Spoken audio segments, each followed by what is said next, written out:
I'm Alexander Hefner, your host on The Open Mind. I'm honored to welcome to our broadcast today the Reverend Al Sharpton. I'm always honored when he has me on Politics Nation on MSNBC. Rev, you look well, as always. I hope you're feeling well. I feel great, and you look well as well, Alexander. Thank you, Rev. Rev, let me ask you, how effective do you think the Vice President Biden is mobilizing the Democratic Party electorate so far in this campaign? I think he's so far doing well, particularly given the pandemic. I think that they can do more.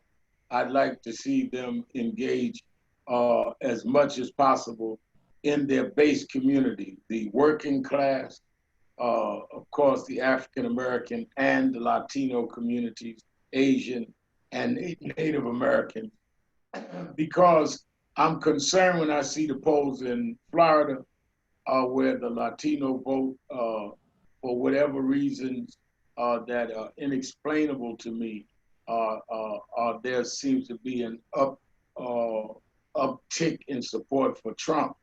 And I do understand the dynamics of the Latino community, that Florida is Cuban in many parts, and some of the older Cubans are the anti-Castro crowd.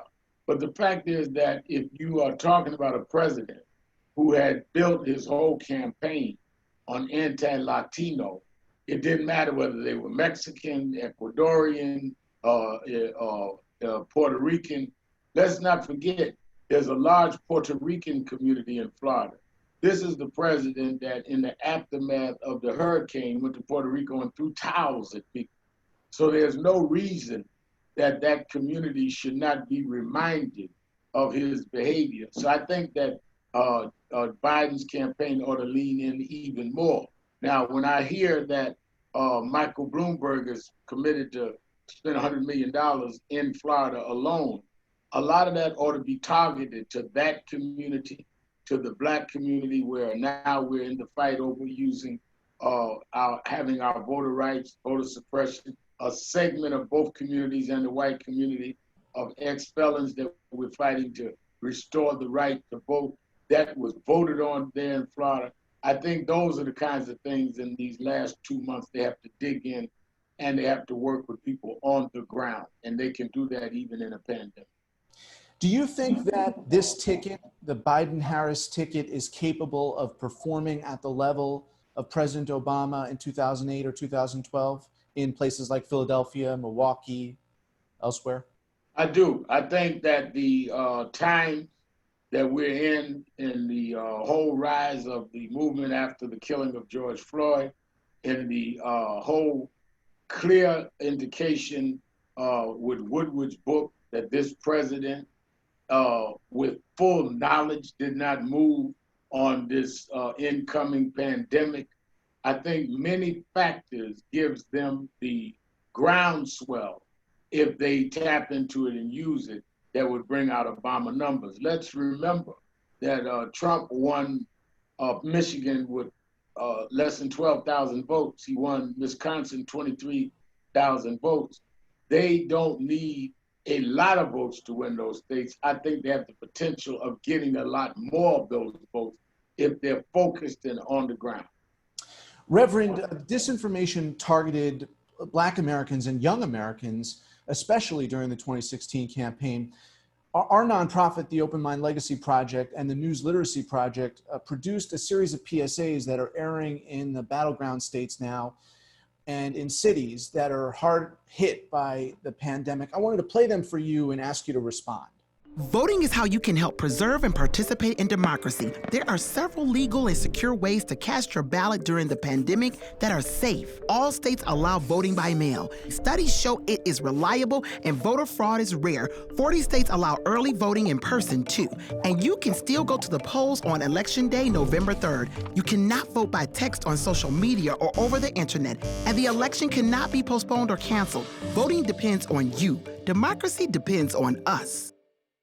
With the November election on the horizon, we all need to critically examine the information we read and share. Your friends and family may share your views, but we all need to challenge ourselves to break out of our bubbles. Look at a variety of news sources to see if the claim being reported is accurate, while always staying alert to misinformation. We tend to lean into what feels right and ignore what doesn't. Be receptive to news that may challenge your assumptions. Voting depends on you. Democracy depends on us. As the election approaches, we need to be on the lookout for fraudulent content masquerading as the real deal. If you see a damaging post, image, or story about a candidate, make sure to verify whether it's authentic or not before you share it. Falsehoods spread much faster than facts, whether it's a claim of long lines at the polling site to keep us away or fake videos to sway our votes. Let's make sure to double check our facts before we act. Voting depends on you. Democracy depends on us. Deciding who to vote for is important. There are people, organizations, and governments trying to trip us up, manipulate our vote, or keep us from voting altogether. Watch out for phrases that frequently accompany political disinformation like, make this go viral, or conspiratorial statements like, the media won't cover this, or attempts to prey on our emotions like, just let that sink in. It's your vote, not theirs. Voting depends on you. Democracy depends on us. I think they're very effective. I think they get right to the point that need to be countered. The misinformation on how you can vote, the misinformation on whether voting dates will change, and really getting down to basics. I think that part of what we saw in 2016 is they not only propagandized against Hillary Clinton, they put in a whole strategy of confusion. The voting dates changing, or you can't do this or can't do that, things that you could do and should do. And I think that the messaging that has come out of what I've just seen is really on point and is extremely necessary. We would be not only naive, we would be downright idiotic not to think that they're not going to try a misinformation campaign directed at young people and Black people this time. And it has been established there was Russian interference in 2016, and I'm sure there will be that in 2020. And let's not forget the head of state in Russia was a KGB man. They specialized in how to, with use intelligence to undermine and undercut. What we did not see in 2016, and I hope we will see it now, and I'm glad to see what this project is doing, is a counter-information plan, counter-information ads, counter-information media, so that all of that can be knocked down. So when they do come, people can have in their minds, oh, I was warned about this, that's one of them. Do you think his Trump's machismo, his bravado, his attempts to dupe folks has the opportunity to work again? I think that it will not work as much as it did in 16. When you are an insurgent and you're tapping into the disappointment, anxiety, or anger of people, you can play the machismo game and people feel like you have their passion and you have their sense of being disgruntled and that you are representing them. When you've been in 3.5 years and those people are worse now than they were before, and that they began to see you in charge, you can't run against a system that you were in charge of for 3.5 years.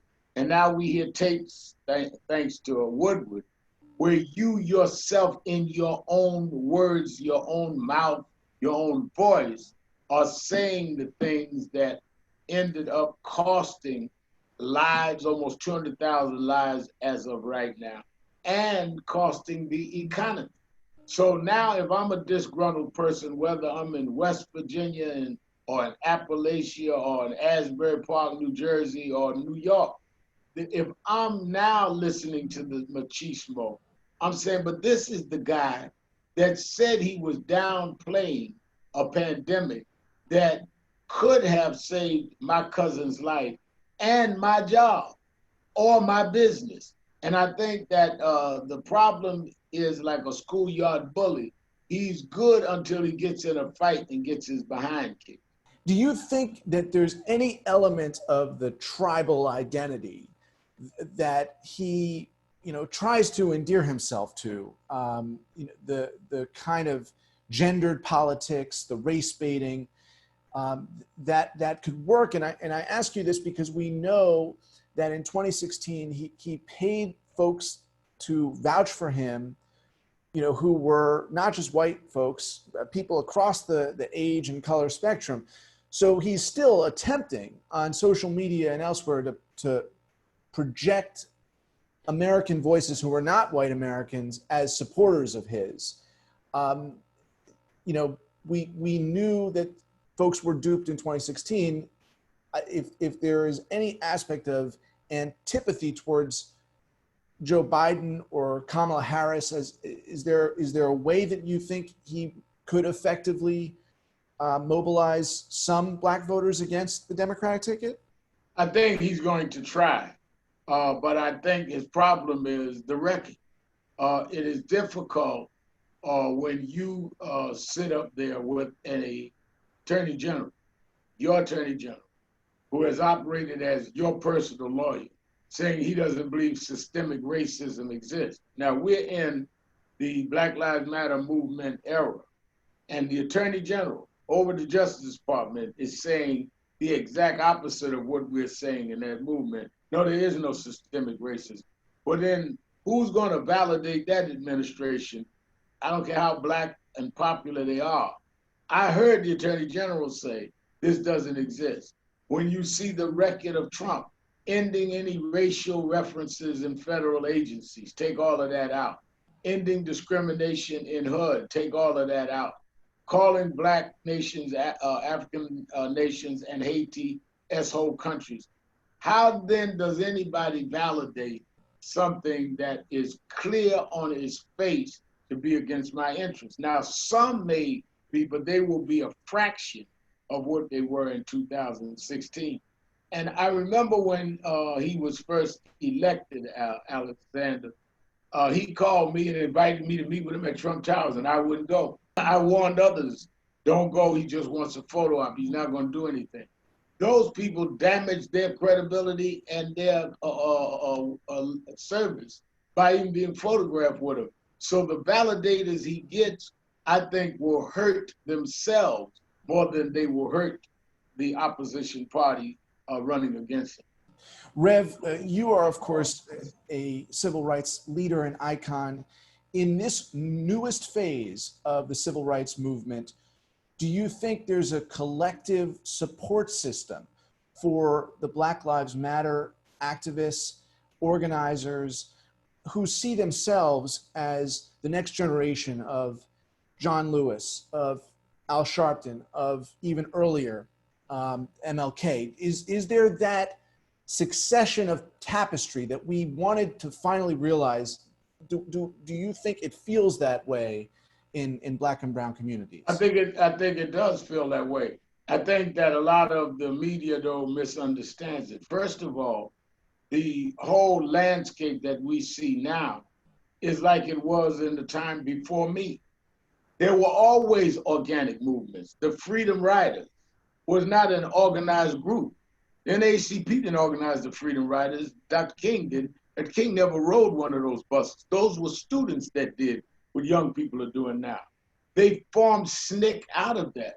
The Summer of Mississippi 64 was an organic movement in 64. So we've always had organic movements, then more organized movements like NAACP, at that time CORE, SCLC, and you had those that were more nationalists like Malcolm X. There's always been a diversity.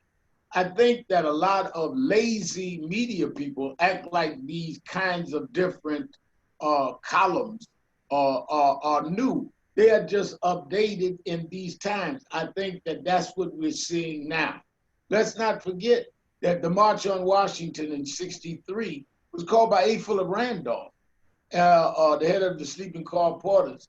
And he was 72 years old when he called it. But John Lewis was 23 and spoke, and Dr. King was in his 30s and spoke, and Whitney Young was in his 40s and spoke. Same thing happened in the 2020 March on Washington that Martin Luther King III and I just had with tens of thousands showed. We had more young people than we had anyone else, and we had a lot of whites. So I think if people studied the dynamics of the movements of the past, they would see the exact same thing that is happening today. Now, I use the 60s as an example. In the 60s, you had those that were organic, that were doing Freedom Summer in Mississippi and Freedom Riders. You had those that joined SNCC, which was for the students. But then you had some people that were young that were in the King movement. Out of that young group came a John Lewis, came a Jesse Jackson. So all young people were not in organic movements then. They joined structures and grew up in those structures and became the leaders. Others stayed organic and grew up and remained involved in the movement in their ways. I see the same thing happening now. There are aspects of the Black Lives Matter movement that's organic, that's marching every day. There are young people, some as young, some younger, that are in structured organizations. All of it makes one movement, and I think that's why it's effective. National Action Network that took the lead in a lot of these things going on now. Our youth director is 23 years old, is a minister. He's younger than some of those that are in the organic movement. He is like a John Lewis was. And I think rather than our trying to pinpoint everybody, we need to deal with the flow of the movement, because there's no, I think there's no real division in terms of the goal. There may be different tactics, maybe different language, but the goals are the same. The other element that people forget is the victims have a lot to do with what you're fighting. If the family of George Floyd says, do we want Ben Crump to be our lawyer? We want Al Sharpton to do our eulogy. We want this person to hold our press conference. Then who is it for somebody to come saying, I'm progressive, they ought not do that? You can't tell a family who wants to represent them. And I think that a lot of the arrogance of some is full display, and they eliminate themselves from being taken seriously by all in the movement. The arrogance of the latte liberalism? That's right. Because a lot of the latte liberals, and I talk about it in my book, Rise Up, is that they want to control the movement to protect what they want to protect. And I think that what you've got to do is the movement will have emerging the forces and the groups that speak for those people.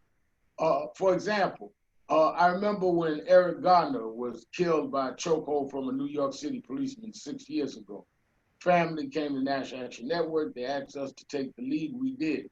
When they were going to meet in City Hall around the Eric Garner case, the mayor, Bill de Blasio, and the police commissioner, Bill Bratton, invited everyone, including me, to come.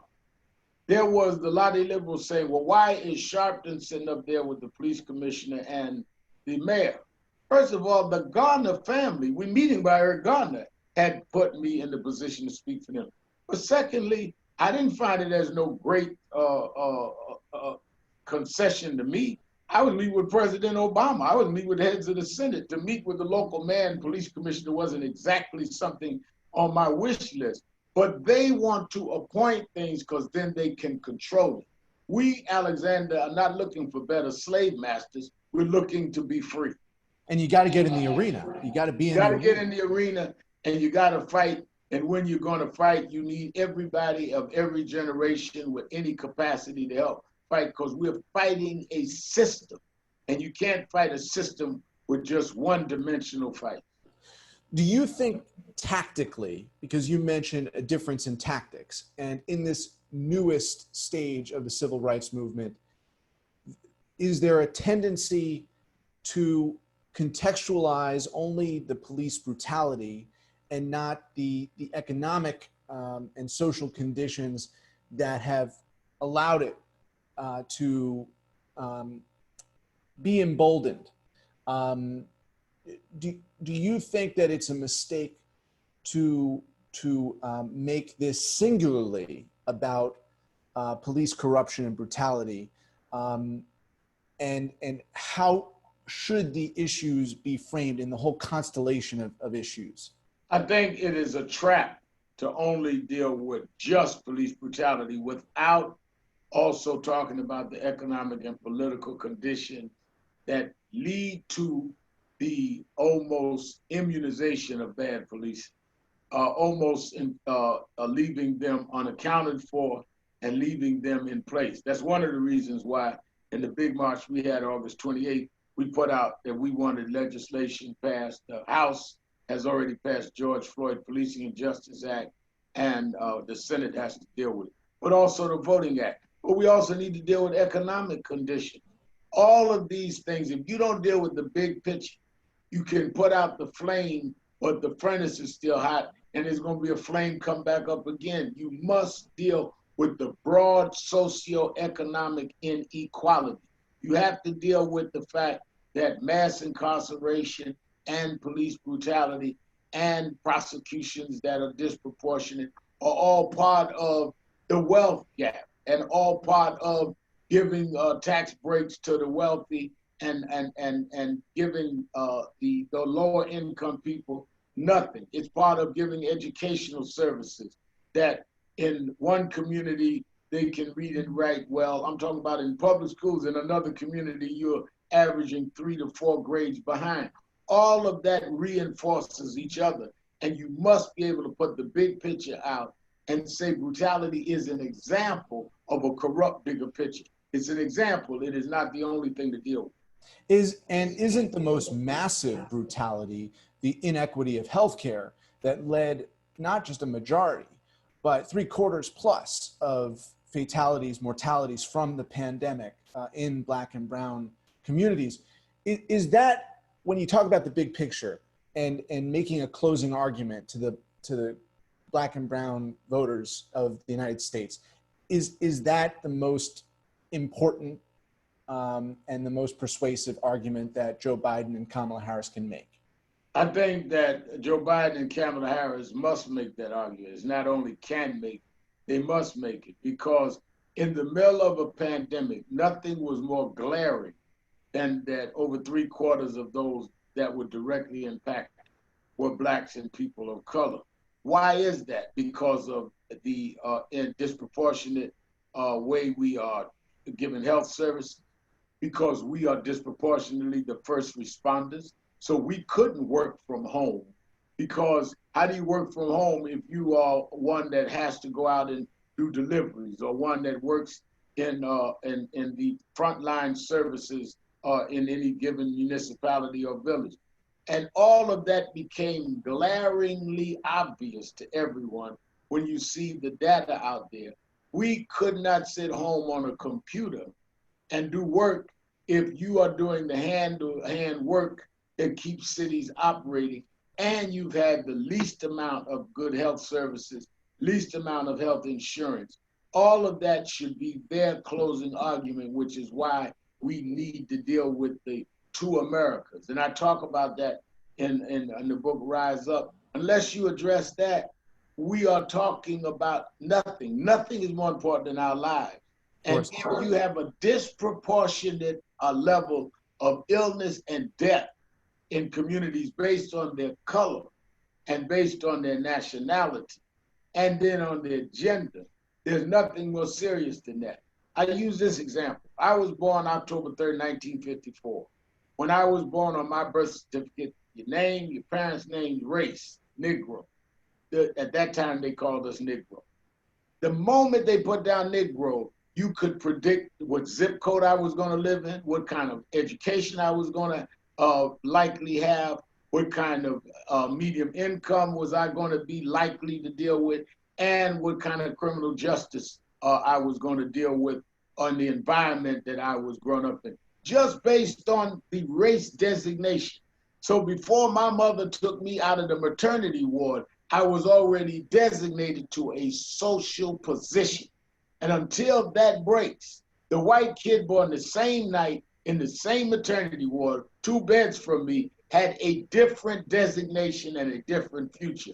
Until that is equalized, we are not the great society that we claim to be. In the minute we have remaining, what is the most specific policy that can resonate for Biden and Harris to make that argument and say that in a Biden presidency, your livelihood will immediately improve because we're going to do? Is it the Affordable Care Act? Is it what is there something specific that can I resonate? think that it must be a combination of saying that we will specifically deal with the Affordable Care Act to bring health care equally to everyone, and the pandemic showed us that, and we will enforce a criminal justice reform. That is the argument that they may make, and I think that that would energize people to feel that they're not voting for Biden or Harris, they're voting for themselves. And as a final question, is there anything that you would like to see Senator Harris do, either a public statement or speech,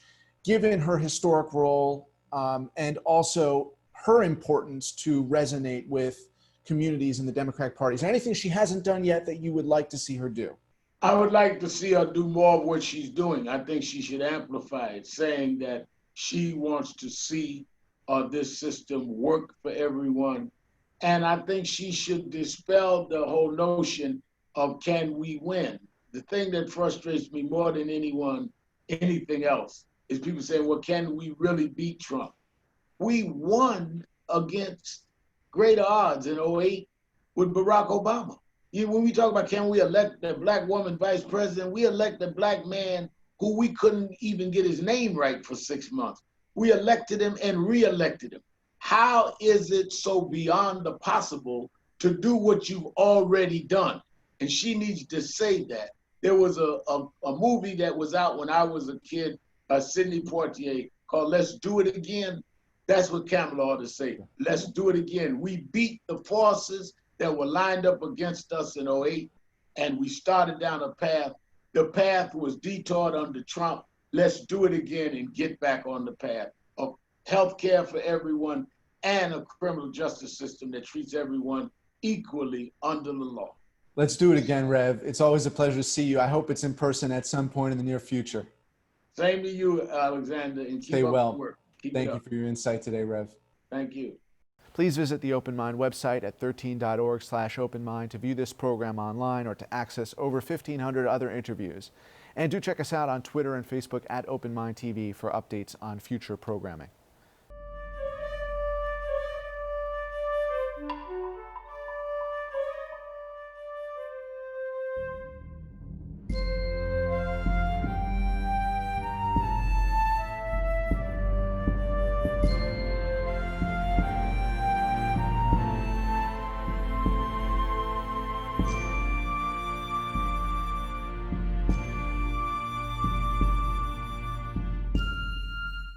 Continuing production of The Open Mind has been made possible by grants from Ann Olnick, Joan Gans Cooney, Lawrence B. Benenson, the Engelson Family Foundation, Alfred P. Sloan Foundation, the John S. and James L. Knight Foundation, William and Flora Hewlett Foundation, Joanne and Kenneth Wellner Foundation, and from the corporate community, Mutual of America.